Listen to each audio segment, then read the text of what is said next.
Você acha que tem uma conexão espiritual mesmo? É, falar do tarô lá. Não, não é de tarô, não. É A conexão do espiritual. mundo dos vivos com o mundo dos mortos. Você já sentiu isso alguma vez? Nossa, demais. Eu acho que tá tudo interligado, né? Vida e morte. Falar de morte é falar de vida, é falar de histórias. E além disso tudo, tem essa questão espiritual. Mas você só acha ou você já chegou Não, a eu tenho vivenciar isso certeza. aí? Eu tenho certeza absoluta. Eu vou te dizer assim, eu tive um EQM, que é a experiência quase morte. Eu fiz uma cirurgia que deu muito errado. Fiz uma cirurgia estética que deu muito errado. E eu tive um choque hipovolêmico. E nesse choque hipovolêmico, eu quase bati as botas. Então, eu posso dizer pra você, afirmar categoricamente que eu fui pro outro lado. E eu até brinco, né, que eu tava conectada com o rádio, porque tava tocando uma música do Rolling Stones. Eu falei, gente, se eu fizer minha passagem escutando Rolling Stones, vai ser sensacional, né? E aí eu fui, e aí eu lembro de estar numa sala toda branca. Eu me lembro assim, nitidamente. Eu tava numa sala toda branca, cheia de água. Quando eu tenho sonho lúcido, tudo que tem água é plano espiritual. Isso eu tenho certeza. Eu já entendi como é que funciona comigo, pelo menos. E eu tava nessa sala cheia de água, ele tava me mostrando por uma janela basculante assim, e me explicando. Eu me lembro até o nome dele e tudo. Quando meu avô, que já é falecido, abriu a porta e falou: volta que não é a tua hora. Ele me puxou pela mão e começou a me empurrar, me empurrar. E eu, mas eu quero falar com você. Ele falou: não, não, não, não, não, volta, volta, volta, não é a hora. Se eu vou dar a USP, o Isso, Ayrton. o meu avô é Ayrton. E eu vi o rosto dele, ele me puxou pelo braço, me tirou daquela sala. E aí, de repente, eu vi uma coisa toda branca. Quando eu voltei, eu me vi de cima. Eles estavam mexendo em mim, estavam terminando a cirurgia. Aí eu voltei e acordei na UTI. Então foi uma experiência. Então eu tenho certeza que existe. Aquilo ali foi um dos divisores de água da minha vida. Eu digo que eu nasci e morri de novo. Depois disso, teve o meu processo de depressão, que foi por conta deste lance todo, desse período todo da Damares, dessas proteções, dessas coisas, de perder emprego e ser arrimo de família, né? De estar toda só o meu marido trabalhando, ficou pesado pra ele, então tava muito complicada a nossa situação. Os nossos filhos estudando, as crianças ali naquela situação, vendo eu deprimida, eu não conseguia levantar da cama. Eu tava numa fase que eu não conseguia levantar da minha cama. E aí foi quando eu tentei o suicídio. Eu tentei 4 vezes, mas o ano passado foi a última vez que eu tentei. Não pretendo tentar de novo e nem consegui. Então eu tentei o suicídio e eu só fui me ligar da merda que eu tinha feito quando eu fui me despedir dos meus filhos. Porque eu tomei os remédios e fui. Aí eu liguei pro Dr. Luiz Antônio. Esse médico que eu falei que assina pra algumas funerárias. Mas esse é o médico que vai até a funerária, tá? E esse médico, ele é maravilhoso. Eu tenho uma gratidão gigantesca por ele. Aí ele foi, me chamou. Ele foi até minha casa. E aí ele me ajudou, me deu medicação e tal. Aí ele falou pro meu marido: nunca mais tu fala qualquer coisa que é frescura. Isso não é frescura, isso é muito grave. Meu marido não tinha dimensão do que era uma pessoa depressiva dentro de casa. Ele achava que era frescura? Não, ele achava que eu tinha condições de levantar e fazer as coisas, porque eu sempre fui uma pessoa muito ativa. E aí, não é culpa dele, a maioria das pessoas acha isso, né? De que a depressão é algo que, né? Você tem condições de levantar, vai lá, vai que você consegue. E não é assim que funciona. Quem tem, sabe. Na verdade, não é um desacreditar, é um acreditar em você. Né? Ele acredita que você tem força. Exato, ele não acredita. Tá desacreditando de você, ele tá acreditando muito em você. Isso, ele tá acreditando que você tem condições de levantar e de que você vai sair dessa, tá tudo bem. E aí foi quando uma amiga minha, a Karina maravilhosa, minha irmã, minha chai, como a gente chama lá na ayahuasca, me convidou pra tomar a ayahuasca. E eu descobri que eu tinha um monte de trauma escondido dentro de mim, eu não tinha a menor ideia, que eram coisas que estavam travando a minha vida. Então, desde a primeira toma até as tomas atuais, assim, sempre é uma coisa diferente. Então eu tenho tanta conexão com a espiritualidade, eu sou tão grata por tudo que aconteceu, porque gratidão também é um estado de espírito. As pessoas falam gratidão, mas a gente sente que é da boca pra fora. Sentir a gratidão é outra coisa. Você ser grato pela tua vida e saber, puta, eu tenho uma família maravilhosa, eu tenho filhos incríveis, eu tenho uma casa, um teto na minha cabeça, eu tenho comida no meu armário. Você acha que foi a ayahuasca que te mostrou 100%, isso aí? 100%. Sério? Foi a ayahuasca. Você tentou 4 vezes? 4 vezes. Eu tentei o suicídio. Eu sou muito grata. Olha, a Karina, a Ângela, Eduardo, que são os nossos xamãs lá, né, que guiam a nossa casa. São pessoas maravilhosas. Eu não precisei falar nada. Eu só cheguei, tomei E a coisa veio. Desde uma... As 4 vezes foi com remédio? As 4 vezes foi com remédio. Não, mentira. 3 vezes foi com remédio e uma foi tentativa de enforcamento. Só que a corda estourou. Não era pra ser. Não era. Aí eu falo que o plano espiritual... Seu avô tá lá do lado. Ele eu fala, acho que minha filha, espiritual. para de me dar trabalho, calma. Acho que foi meu avô mesmo, que ele foi lá e falou, não. Alguma coisa aconteceu, porque arrebentou a corda. Uma corda boa. Que não tinha razões pra arrebentar. Na última, você não foi por causa dos seus filhos. Eu pedi ajuda. Você pediu ajuda, depois de ter visto seus filhos, você viu no quarto, você tava falando, né? Isso, eu fui pro quarto, olhei, eles estavam dormindo, eu falei, meu, o que eu fiz, cara? As outras 2 que foi com remédio, você lembra o que te salvou? Uma delas foi o meu marido. A outra, eu vou te dizer que eu não me lembro, porque eu tomei remédio, eu apaguei, aí eu acordei achando que eu tava morta. Será que eu morri? Não, eu tava acordada. Não tomei suficiente, vamos dizer assim. Mas eu dormi horrores. O seu corpo sabe que é mais forte, muito né? louco? Exato. Até porque tem corpo que resiste mesmo, né? Tem essa parte. Tem gente que se entrega e tem gente que mesmo se entregando ainda tem uma força interna ali que Exato. E aí o meu marido, nesse dia que eu tentei, ele deitou na... Sabe quando a pessoa percebe que tem alguma coisa diferente? Uhum. E aí ele foi conversando comigo, então assim... Foram a minha família, a minha base hoje, sabe? Hoje eu tenho consciência de que se eu não fiz nada mesmo, foi por causa deles, foi por causa do meu marido, foi por causa dos meus filhos. E essa última experiência, essa do sapo, ela é maior? Ela é diferente? Cara, eu não sei nem te dizer, foi uma loucura. Uma ayahuasca? Não. O Cambô, ele é totalmente diferente, né? O Cambô, ele é uma medicina é tipo um reset no teu organismo e ele aumenta o seu sistema imunológico. Ah, tá. Então, tu faz as 2 queimas, né, no braço, mas cada um faz de um jeito. Os índios, por exemplo, eles chegam a fazer 130, 300, coisinha. Pra você ter uma ideia, eles não passam nem na faquinha, que nem é aqui, né? Os caras passam o sapo inteiro no cara, assim, e depois jogam um balde de água nele. É um negócio surreal, As assim. costas do sapo, né? É na patinha dele que solta. É a pata dele? É na patinha. É uma glândula que tem nas patinhas dele.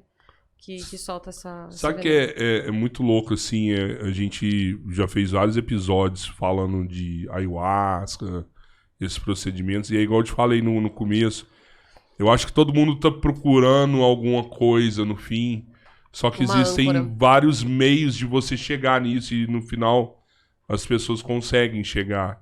Mas as pessoas que não conseguem, é impressionante ver o relato delas também, sabe?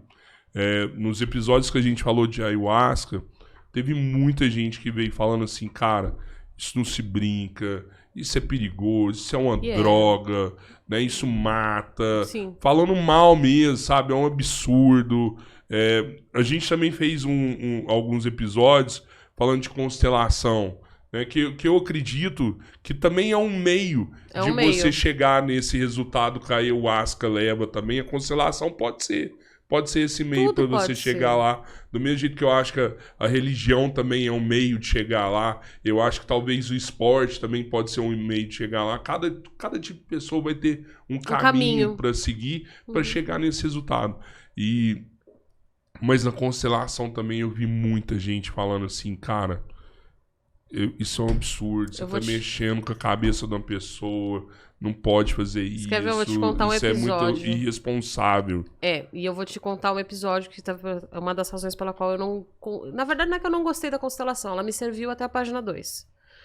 Eu constelei e me mostrou algumas nuances a respeito dos meus pais, né? De perdão, de entender que eles fizeram o que eles podiam fazer dentro do que eles sabiam. Tá, foi legal. Só que quando chegou... Eu fui molestada quando eu tinha 8 anos, tá? E foi um trauma que eu carreguei a minha vida inteira. Hoje eu consigo falar numa boa sobre isso, mas foi uma merda pra mim. E a mulher que tava constelando comigo, ela disse que eu tinha que perdoar. Eu falei, Fia, pensei comigo, né? Porque eu tenho muita coisa bem resolvida dentro de mim. Quem perdoa é Deus, cara. Eu não vou perdoar nada, não. Aí eu fiz assim, tá, perdoa, tá tudo certo. Perdoei nada. Não vou perdoar, nunca vou perdoar. Ele que tem que ser... Eu não tenho que perdoar nada, quem tem que se perdoar é ele. Pelo crime que ele cometeu. Sabe? Foi uma coisa horrível que aconteceu comigo. Mexeu com a minha cabeça, mexeu com a minha vida, mexeu com a estrutura da minha vida e me tirou do meu caminho. Porque quando a gente é molestada, a gente vai por caminhos que não eram pra gente seguir. Infelizmente é assim. A mulher que é estuprada também. ela passa por esse processo. Então, é muito complexo a gente falar para uma pessoa perdoar alguém que abusou dela. Não perdoo, não vou perdoar. Então, assim, a constelação, inclusive, ela é... O cara que criou esse negócio da constelação, se não me falha a minha memória, pelo que eu li, ele é um cara que ele acha que o pedófilo tem que ser perdoado. Eu acho que o pedófilo tem que tomar uma bala na cabeça. Ponto. Sem pestanejar.